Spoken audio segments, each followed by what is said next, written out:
1. Which do you prefer, reading books or watching movies? To be honest, it depends on my mood, but I generally lean towards watching movies. It's a great way to unwind after a long day because it doesn't require as much mental effort as reading. However, I still appreciate books for their ability to provide much more in-depth details that films often skip. 2. Have you ever read a novel that has been adapted into a film? Yes, quite a few. A notable one is Harry Potter. I found the book much more engrossing because it allows for more imagination. While the film was visually stunning, it couldn't capture every subtle emotion or side story described in the original novel. 3. Are your reading habits now different than before? Definitely. Work schedule. I tend to read more nonfiction or self-help books to gain practical knowledge and improve my mental well-being. 4. Do you often read books? When? I try to incorporate reading into my daily routine, although I'm not always successful. I usually read for about 30 minutes before bed as a way to unplug from technology and relax. It helps me fall asleep more easily compared to staring at a smartphone screen. 5. Do you read more or less now than when you were younger? Admittedly, I read much less now. When I was a student, I had more leisure time to immerse myself in thick novels. Now, as a city dweller, caught up in the hustle and bustle of life, I often find it hard to concentrate for long periods, so I mostly read short articles or news. 6. Do you like reading? Yes, definitely. Although I wouldn't call myself a bookworm, I really enjoy getting lost in a good story from time to time. I find reading to be a very therapeutic activity that helps me escape from reality and recharge my batteries after a long day of relentless work. It's like traveling to different worlds without ever leaving my room. 7. Do you prefer to read on paper or on a screen? I'm a big fan of physical books. There's something very satisfying about the smell of paper and the feeling of turning pages. However, reading on a screen is undeniably more convenient when I'm on the go, as I can carry an entire library in one small device. 8. When do you need to read carefully and when not? I need to read meticulously when dealing with legal documents, contracts, or academic textbooks, where every word matters. On the other hand, when I'm reading a light novel or a news update, I usually just skim through the content to get the general idea. 9. Do you prefer scanning or detailed reading? It really depends on the purpose. For my work, scanning is essential to find specific information quickly among piles of documents.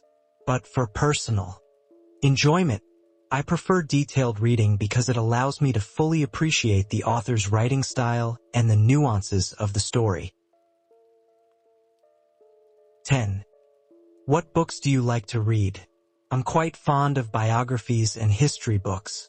Learning about the lives of successful people is very awe-inspiring and gives me a lot of motivation. Occasionally, I also enjoy some science fiction to spark my creativity. 11. What book did you read recently? The most recent book I finished was Atomic Habits by James Clear. It's a bestseller that focuses on how small changes can lead to remarkable results over time. I found it very practical and easy to follow. 12. What did you learn from it? The most valuable lesson I learned was the power of consistency. It taught me that instead of trying to make huge changes overnight, I should focus on getting 1% better every day. This mindset has helped me stay more optimistic and disciplined in my daily routine.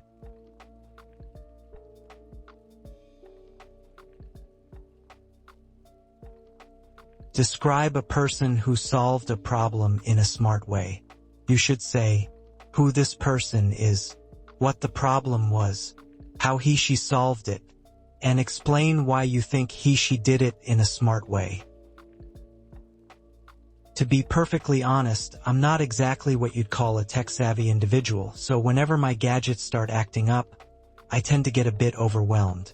However, I'd like to share a story about my cousin, Nam, a true tech enthusiast who once rescued me from a technical nightmare in an incredibly resourceful manner. A few months ago, I was under immense pressure, preparing for a final presentation at my university.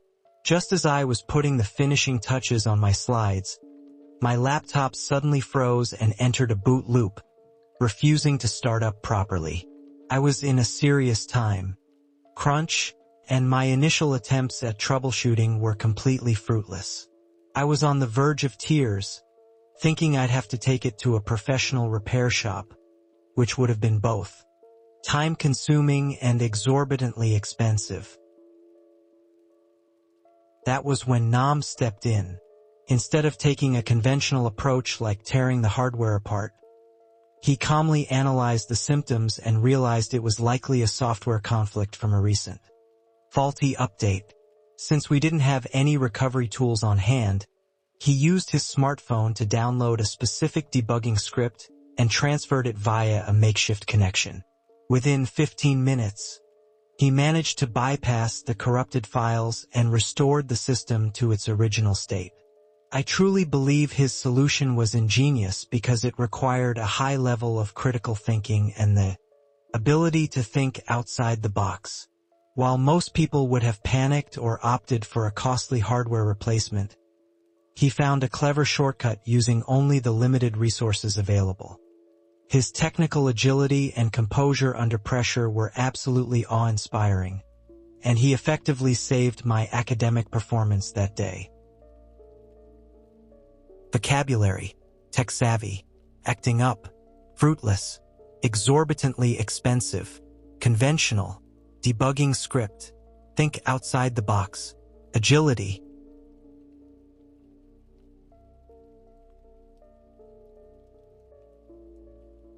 One, is it important for schools to identify and develop each student's talents? In my humble opinion, it is absolutely paramount. Every child is essentially a hidden gem with a unique set of skills that might not always align with traditional academic subjects like math or physics. If a school's curriculum is too rigid, students with artistic or athletic gifts might feel undervalued or discouraged.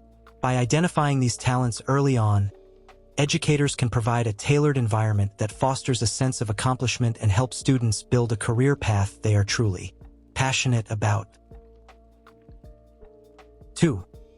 Do you think smart children are happier than other children?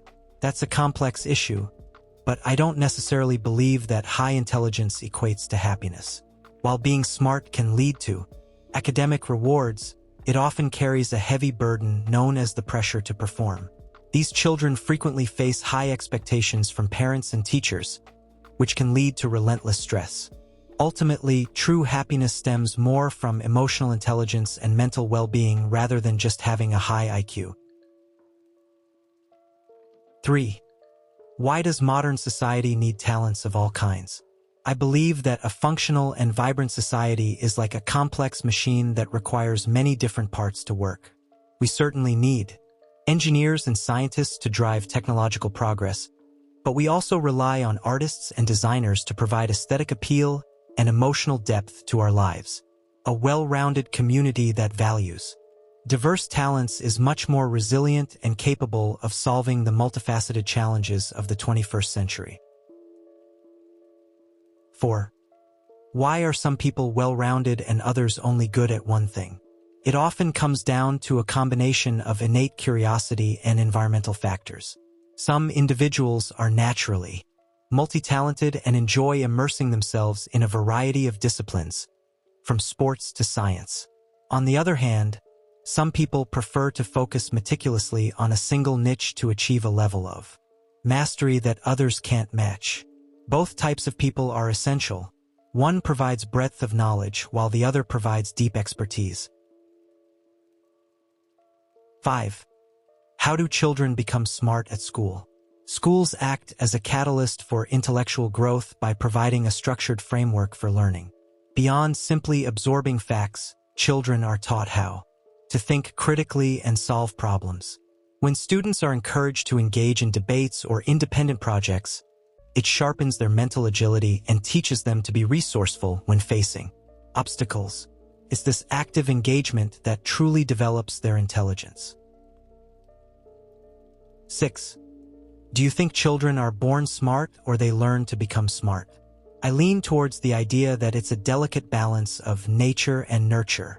While some individuals may have a genetic predisposition for certain skills, intelligence is not a static trait.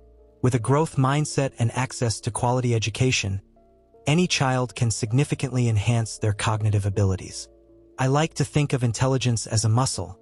It requires relentless practice and the right environment to stay sharp and functional.